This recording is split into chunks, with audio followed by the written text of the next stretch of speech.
Hi friends, எல்லாம் சாப்பிட்டீங்களா? எல்லாம் என்ன சாப்பிட்டீங்க? இன்றைக்கி என்ன சமையல் தான் பார்க்க போகிறோம்.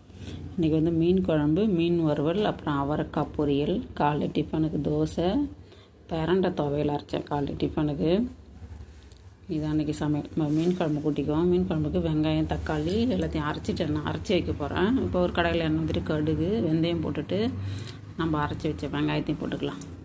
போட்டுட்டு இது கூடவே தட்டி வச்ச பூண்டு சேர்த்துக்கலாம். இது சேர்த்துட்டு நல்லா வதங்கிட்டோடனே இது கூடவே மஞ்சத்தூள், ஒரு 3 ஸ்பூன் அளவுக்கு மிளகாத்தூள், குழம்பு மிளகாத்தூள், உப்பு தேவையான அளவு போட்டு புளி கரைச்சி வச்சிடும். அதையும் சேர்த்துட்டு குழம்பு நல்லா கொதிக்க வச்சுக்கலாம்.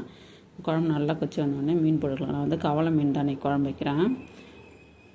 மீனை போட்டு இது கூடவே இறக்க போகும்போது ஒரு 3 பச்சை மிளகா, கொஞ்சமாக கொத்தமல்லி தழை போட்டு இறக்கி வச்சிட வேண்டியது. அவ்வளோதான், மீன் குழம்பு ரெடி. மீன் வறுவலுக்கு உப்பு, மஞ்சத்தூள், மிளகாத்தூள் எல்லாம் போட்டு பிசைஞ்சு வச்சுட்டேன். அப்படியே மீனையும் வறுத்து எடுத்துக்கலாம். இது கூட அவரைக்காய் பொரியல். இப்போ அவரைக்காய் பொடியாக கட் பண்ணிவிட்டு அது கூடவே ஒரு 2 வெங்காயம் மட்டும் போட்டுட்டு பொரிக்க போகிறேன். அதுக்கு எண்ணெய் ஊற்றிட்டு கடுகு போட்டு கடலைப்பருப்பு, ஒரு 2 வெங்காயம் கட் பண்ணி போட்டுட்டேன். அது கூடவே அவரைக்காய், மஞ்சத்தூள், மிளகாத்தூள், உப்பு, தண்ணி சேர்த்து நல்லா கொதிக்க வச்சுக்கலாம். இது பொண்ணுக்கு மட்டும் ஃபஸ்ட்டு கொஞ்சமாக தேங்காய் போட்டு எடுத்து வச்சுட்டு அதுக்கப்புறம் தான் நான் முட்டை போட்டு பொரிக்க போகிறேன். அவங்க தயிர் இருக்குது, அதனால் அவரைக்காய் பொரியல் தயிர் வச்சு சாப்பிடுவாங்க. எங்களுக்கு தான் மீன் குழம்பு, அவரைக்காய் பொரியல். அவ்வளோதான், சமையல் எல்லாமே ரெடி ஆகிடுச்சு. சாப்பாடு போட்டுக்கலாம். சாதம், மீன் குழம்பு, அவரைக்காய் பொரியல்,